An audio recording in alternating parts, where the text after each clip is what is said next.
Chapter 36. Tobio Iku supported his friend, Lavinia, as she nearly collapsed after what their adversary revealed just now.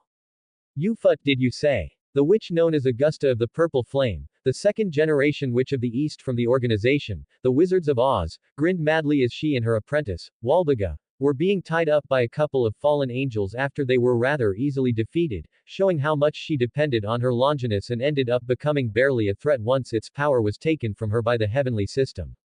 Why? Did you not hear me? Alright. I'll say it again. The reason why I knew so much about all of your friends, especially Canis Lycaon and the power within that girl, say, is because of your master, Glenda, who gave me all that information willingly. Watching Lavinia, the disciple of Glenda, mentally collapse, the mad old woman felt glee for at least getting back at the girl who had cornered her and enabled them to capture her and her apprentice. Tears streamed down Lavinia's face as she started to sob, unable to handle the pain of betrayal from her own master, as Tobio and his friends tried to console her. Yet, in their efforts to comfort their friend, they failed to see how Augusta's magical energy spiked, alarming the fallen angels and making them strengthen the seal on the old woman's body. But it was too late as the Witch of the East activated her possession spell, targeting the mentally weakened Lavinia, hoping to use her absolute demise to get out of this situation since the heavenly system sealed away her incinerate anthem. Unfortunately for the witch, the system was not done screwing her plans up yet. The moment her soul tried to take over Lavinia's body, the heavenly system activated instantly. Warning. Attack on Sacred Gear user detected. Type of attack. Soul-based attack.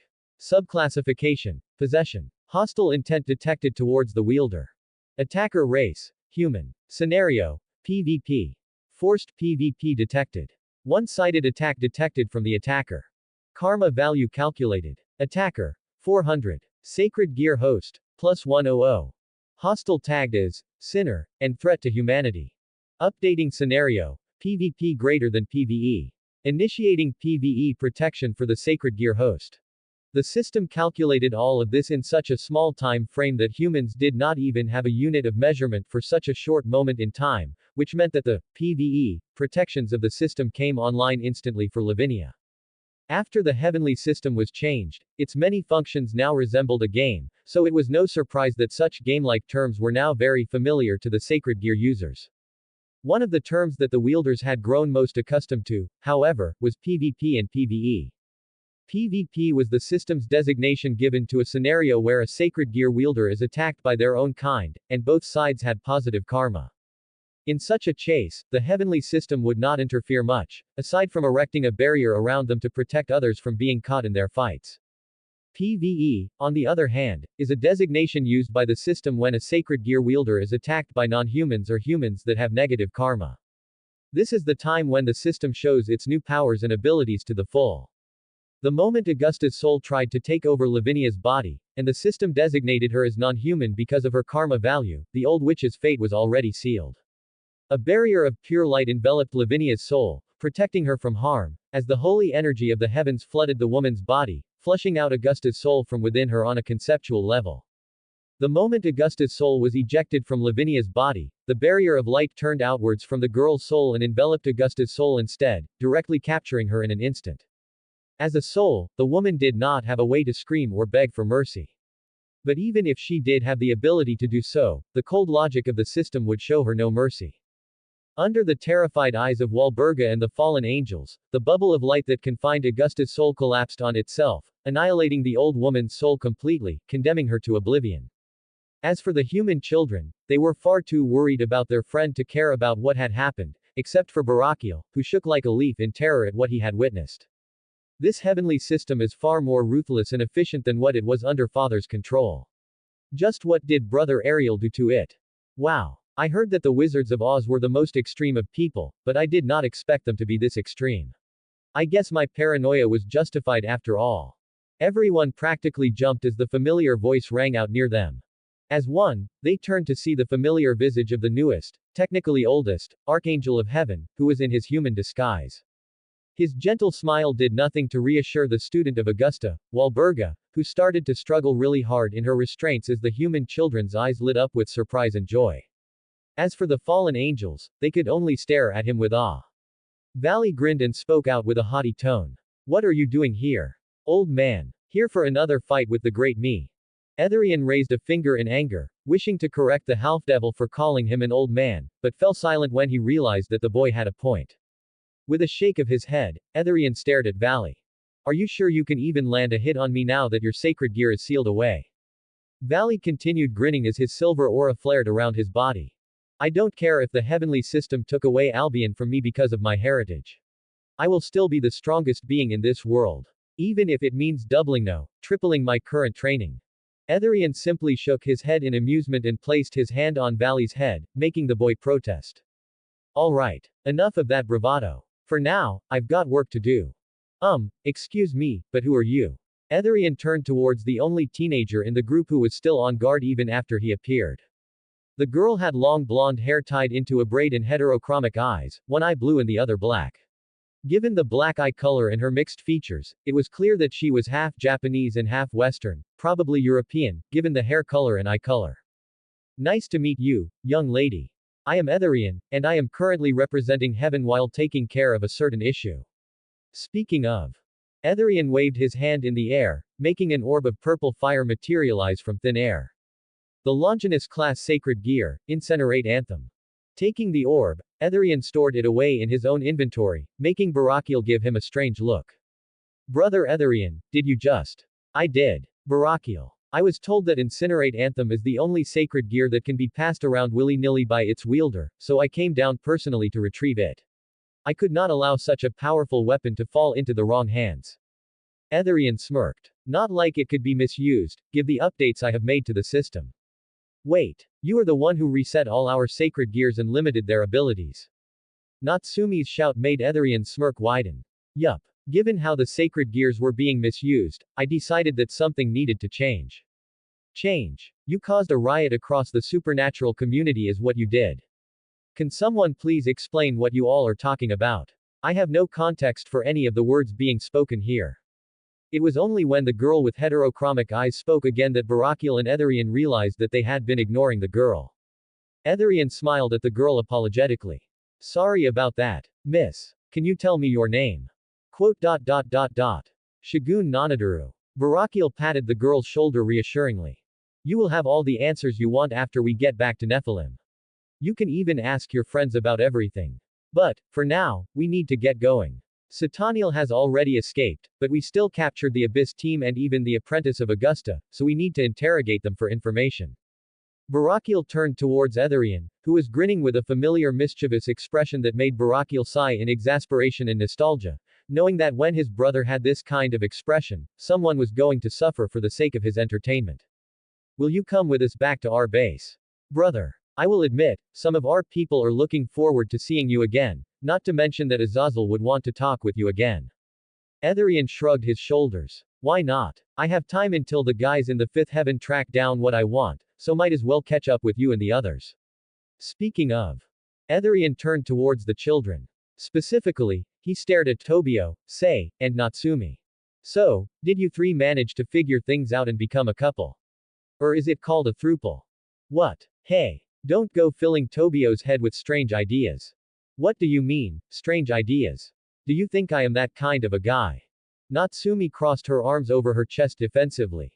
You are a guy. Enough said. What? Say. Help me out. Tobio turned towards his childhood friend, who was smiling at him. Yet, he felt a chill go down his spine as he observed that this smile did not reach her eyes. Quote. Tobio. Harems are forbidden in this era. You know that, right? The trio of children continued bickering, with the other children, including Lavinia, who slowly recovered from her mental collapse, starting to add fuel to the fire, making for a very entertaining scene. A scene that Etherian enjoyed thoroughly, as he did not forget to bring popcorn this time around. Once again, Barakiel could not help but sigh, realizing that his prediction had come true sooner than he expected and at the expense of a different target, given that it was always Azazel, Hell, or Samael who fell victim to Ariel's pranks most of the time in the old days. Soon, the group headed back to Nephilim Institute with Etherian in tow. Meanwhile, the angels in the fifth heaven worked tirelessly to track down the remaining 4 artifacts that Etherian wished to remove from the sacred gear system altogether because of their significance as well as the danger they posed. Read 5 chapters ahead on Patreon, patreon.com/Rujard1. 20 comments 0 vote. Chapter 37. Azazel glared at me as I sat calmly in front of him, sipping on the tea that Benamoon gave me. Quote. I really wish Benamoon had gone through the idea of putting laxatives in that tea. I raised an eyebrow at those seething words. Really now? That is an interesting idea. Unfortunately for you, she seems far more receptive to helping me than you, isn't that right? My dear. Benamoon instantly bowed low at my words with reverence clear in her eyes. Of course. Brother Array, I mean, Etherian. Do you want me to put the laxatives into Azazel-sama's whiskey next time? I just smirked at her answer as Azazel gave her a dumbfounded look. Shaking his head in disappointment, Azazel finally put away his act and got serious. Anyways, I just want to ask you one question, Etherian. You really did change the heavenly system, right? Not Michael, not someone else, or even Father. The fear and hope in Azazel's eyes made me put down the tea with a sigh. I knew exactly what he was hoping for, but at the same time was worried about. While God's construct gave me all of his memories, which included my time as Ariel that he remembered, and showed that the relationship he had was truly that of a father and son, I can still say without a doubt that he was truly ruthless and dangerous for those whom he did not consider his own or under his protection. The best examples would be how the heavens perceived God during the time he was alive, and how the other Pathians knew him. To the angels and even the humans, he was a benevolent God who would do anything to protect and help them. Even to the devils, he was their enemy, but was still someone who would show them mercy should they retreat from battle. But to the other pantheons, he was a menace that they could do nothing about due to his sheer power. The best example for this was the sacred gears themselves, which were created from many different beings, treasures, and powers stolen from various other pantheons across the world for the sake of humanity. Aside from this, the fact that God's powers and abilities were far superior to any other being on this planet, a result of his arrival from a different dimension, also rubbed many of the other pantheons the wrong way, except for truly old pantheons who could not care less about him and his actions. So, it was no exaggeration to say that Azazel, despite the hope that his father might come back, was still dreading the possibility that God was alive. Because if he were alive, then another war would be inevitable, something that he desperately wished to avoid. Leaning back into the chair, with my head on my fist, I replied to his question. Yes, Azazel. I changed the system. After you told me so much about how the system was working and how humans with sacred gears were being treated, I decided that things needed to change. Azazel sighed in relief before leaning back into his chair. Well, I guess I can take that as a silver lining in this whole mess. What mess? He glared at me at my question as I grinned, knowing that this must be grating on his nerves quite a bit. Seriously. Do you need to ask at this point? Yup. I want to hear it from your mouth. Quote. God, your trolling nature has not dulled one bit even after all this time. I continued grinning at his words, making him sigh again. Fine. I am talking about the mess that you created by changing the heavenly system completely. Everyone who was in the process of recruiting sacred gear users, or those who already had sacred gear users in their factions, is now freaking out after these gears were either completely reset or were sealed away completely. Especially the devils who are going through a significant crisis down there at the moment. Good. That means that my plan worked. Ever since I learned about the evil pieces and how they worked, it cannot be denied that I hated how they were being misused. Supposedly, they were originally supposed to help the devils repopulate through the willing conversion of people from other races into their own, which is something that I doubt was the original reason, since it is the devils we are talking about. However, nowadays, this system is being used to exploit other races, mainly humans, and take away those who were supposed to protect humanity with their sacred gears. Instead, they are being used in the raiding games of the devils, which is more or less some kind of gladiatorial event that shows off the power of the kings of the peerages in question. And this is not even considering how many of the humans that were converted into devils did not even consent to this conversion, given how more than half of the sacred gear wielders from the underworld fled the realm the moment they got the chance through the heavenly system and chose to go back to being human when it was presented to them. The evil pieces are one of the major reasons why I have remade the heavenly system into being so hostile towards anything that is not human, even more so than it already was under God's old protocols. From now on, those who wish to remain human will no longer be tempted by empty promises or threats. Because there will be no incentive for the devils to turn those humans into devils in the first place, with the karma system safeguarding the sacred gears.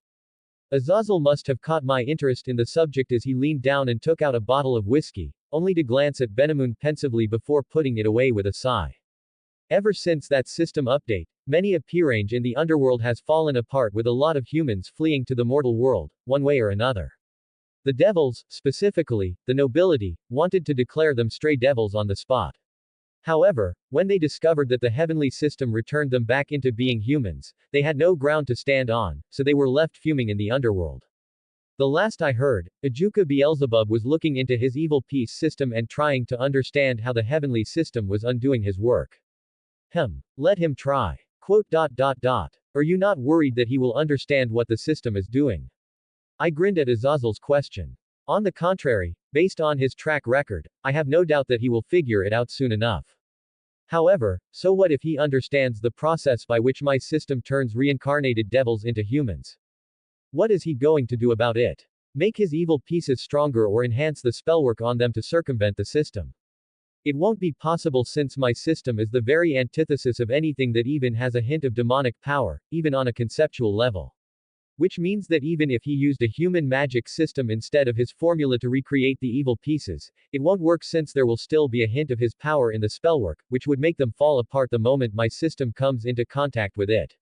Azazel gave me an intrigued look as I felt my grin turn savage while I revealed my full power just for a moment. Golgan energy erupted from my body as my 12 wings, which were pure white until now, turned solid gold, under the enhancements I received from the system.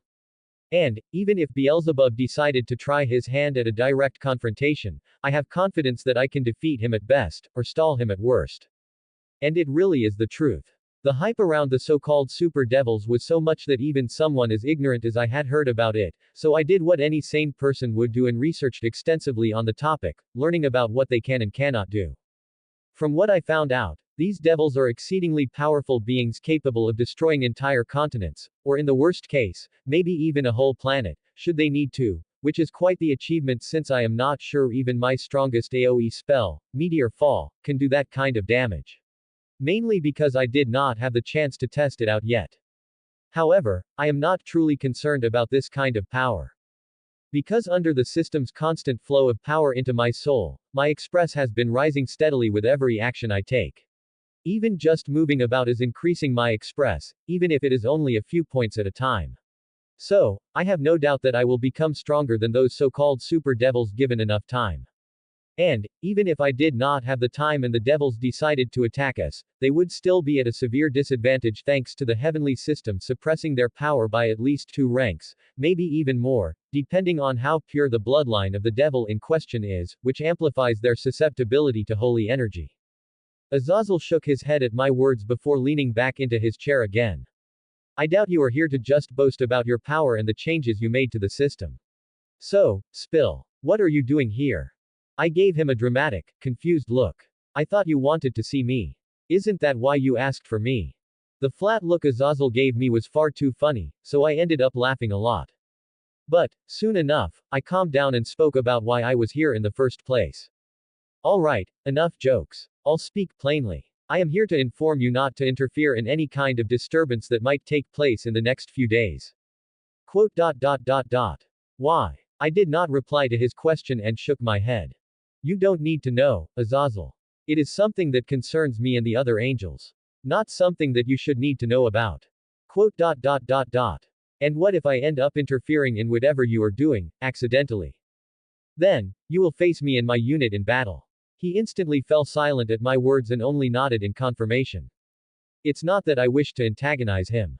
It's just that I cannot trust him. I am under no illusion that Azazel is my friend. He will work with me to an extent, mainly because he still cares about who I used to be, just like with many other fallen, including Benamun, who practically worships the ground that I walk on, but I also know that if they have to choose between the Grigori and I, they will not hesitate to turn against me.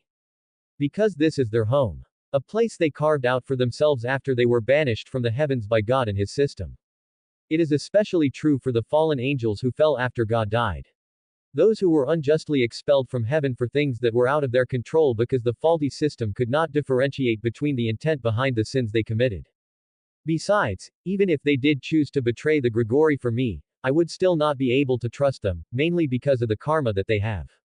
Many of the fallen angels have deep black karmic aura around them, showing that they had committed many sins in their lives, especially Azazel, whose aura looked like a bottomless abyss, while other fallen angels had various shades of gray aura, like Benamun and Barakiel, showing that their sins were only slightly more than their good deeds, which was not good, but not bad either.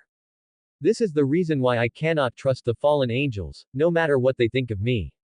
It is also the reason why I did not tell Azazel about my real plan and why I was in the human world this time. To bring back 4 particularly dangerous sacred gears to the heavens. Relics that should never have left heaven's vault but were foolishly incorporated into the sacred gear system by the extremely trusting God. And now that one of the 4 relics is already in my hands, it is time to search for the other 3. But, before that, I need some time to relax. And what better way to relax than to troll a few children through their love lives? Read 5 chapters ahead on Patreon, patreon.com/rujard1. 39 comments 0 vote. Chapter 38. Sitting in my room in the Nephilim Institute, I read through the documents that Masaumi sent through from the Vatican to my laptop while I still had him on call. How sure are you about the authenticity of this information? Very sure, my lord. I was personally invited by this so-called Chaos Brigade because of my relationship with Claria. This is troubling news, Masaumi. If what they told you is even remotely true, then I will need to speed up my plans even further. Masaumi's determined voice came through the speaker. We are ready, my lord.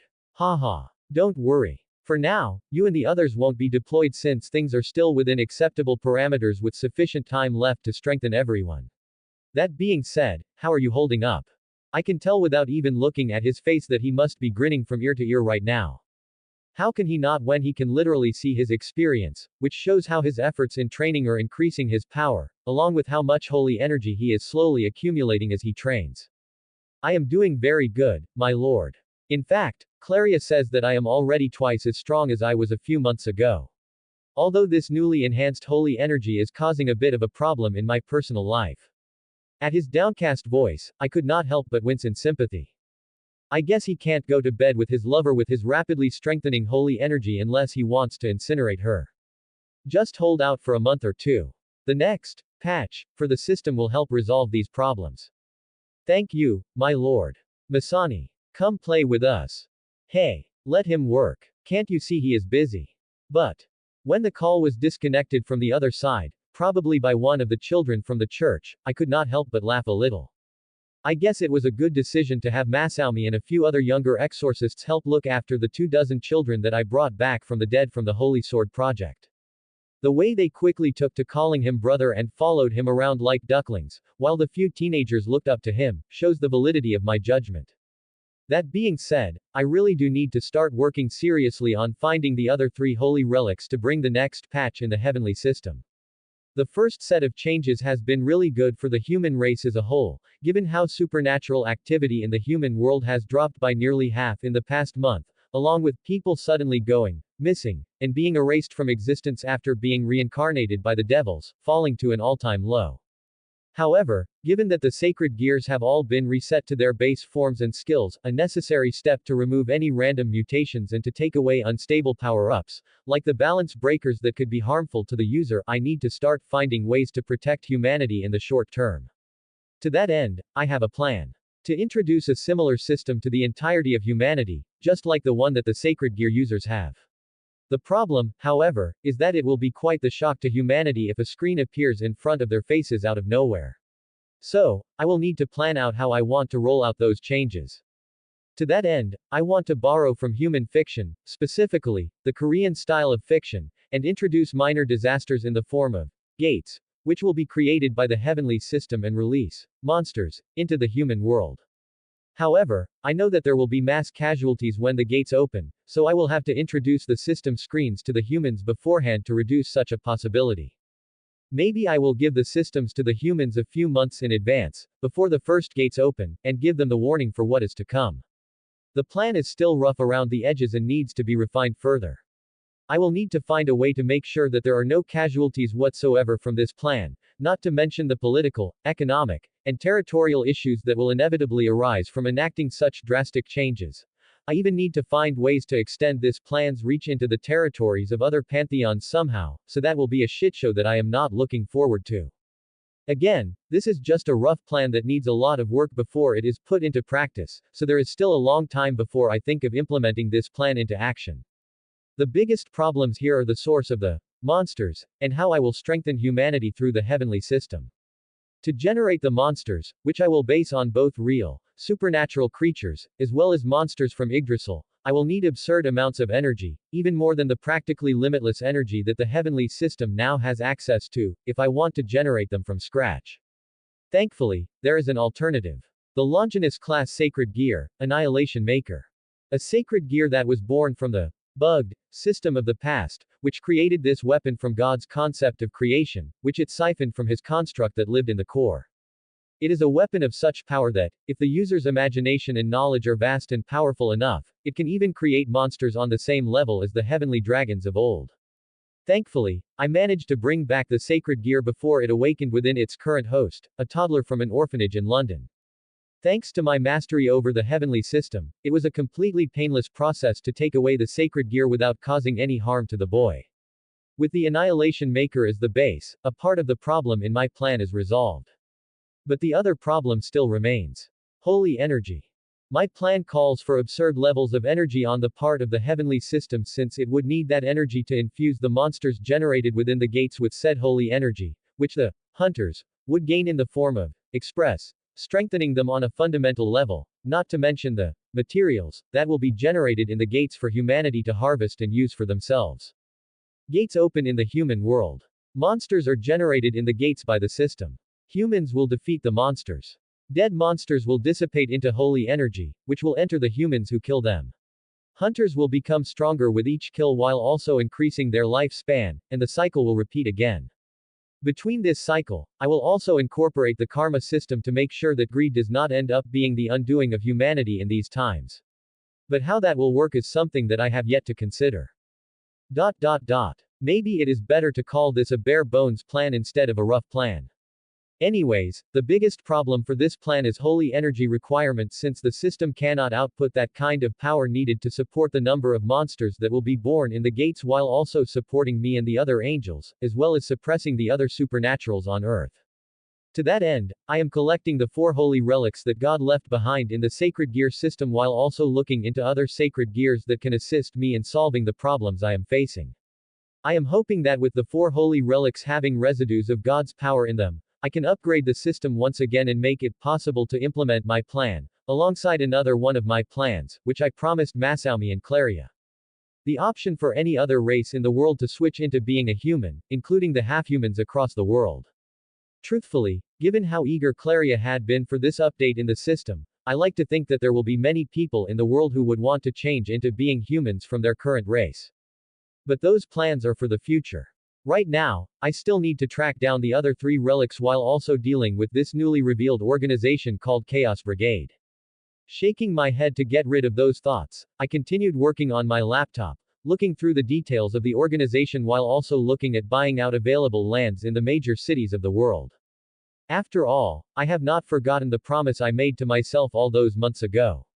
A promise to protect this world and make sure that it does not walk on the same path as my old one.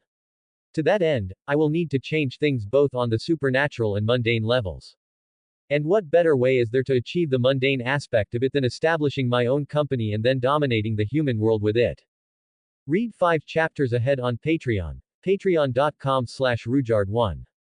36 comments 0 vote.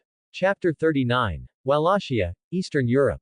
A 10-year-old boy with pink eyes and platinum blonde hair ran under the night sky while dragging a girl who was nearly 6 years older than him, who had short blonde hair and blood-red eyes. Gasper, just leave me behind. I am slowing you down. No. Those people will lock you away again.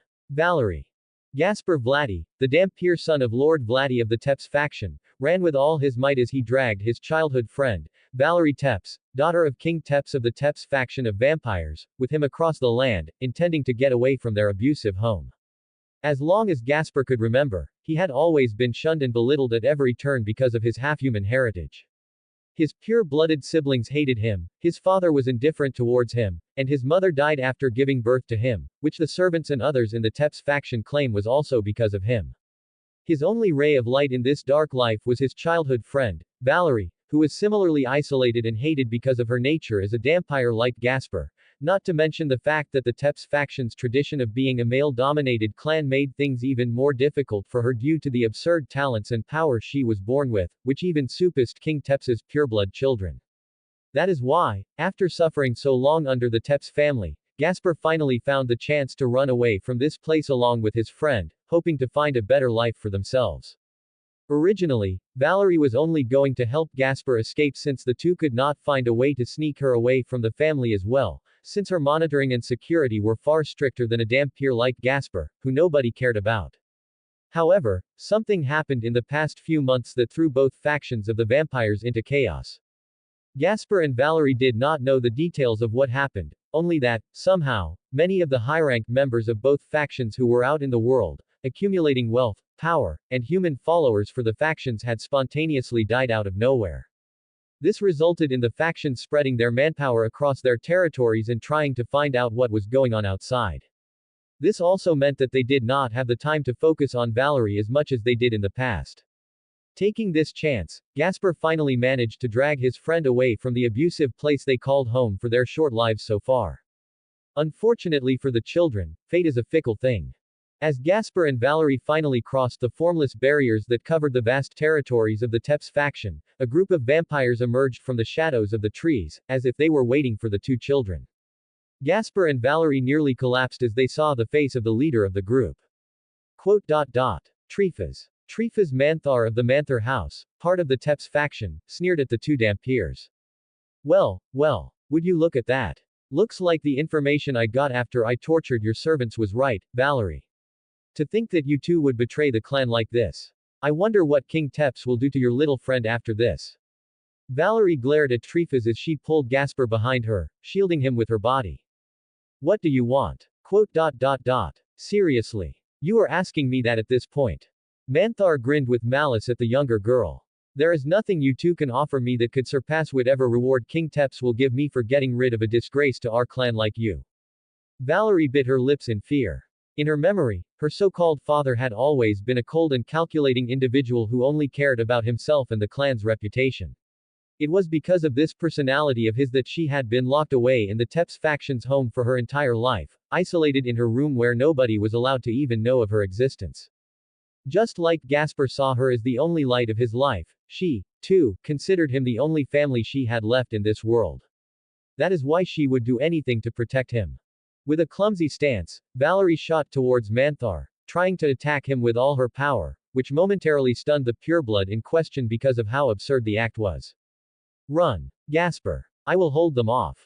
Hold us off. How delusional.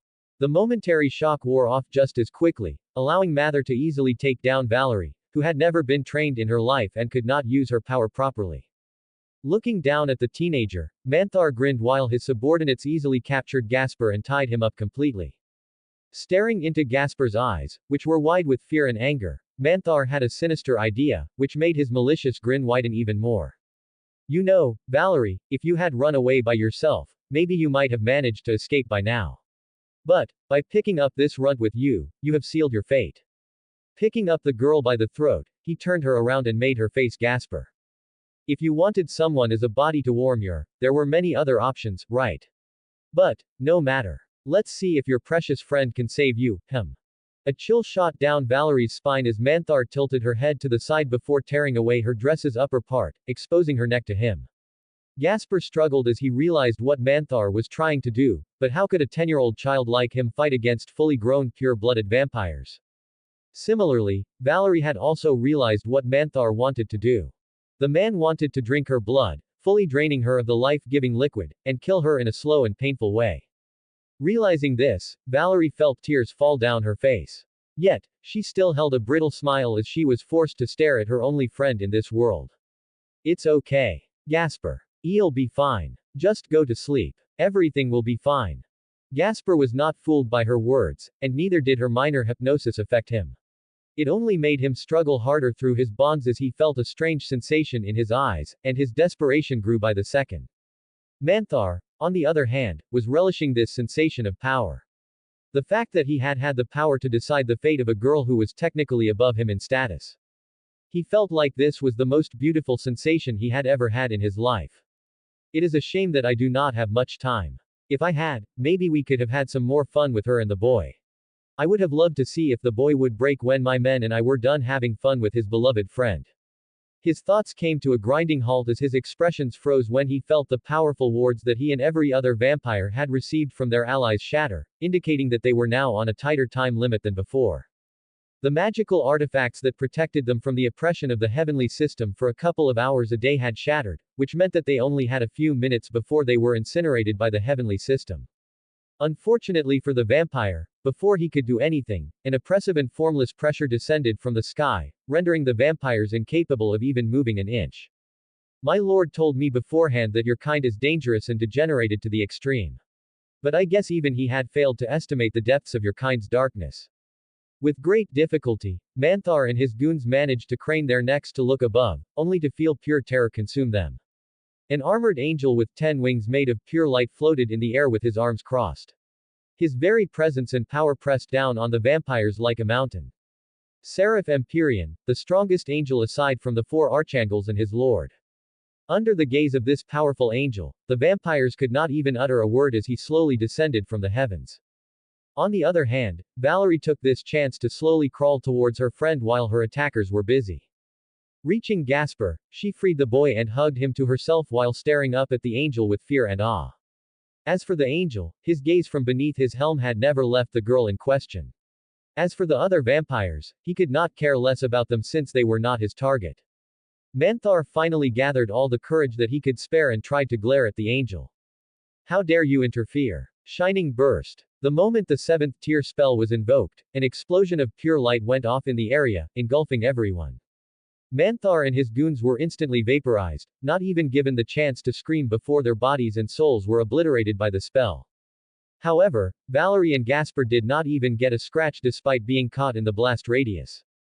As the angel descended from the sky, the fear that Valerie felt for the angel grew in intensity as he walked towards her, now understanding that she stood no chance against the being who could annihilate Manthar so easily when she was completely helpless against the vampire before.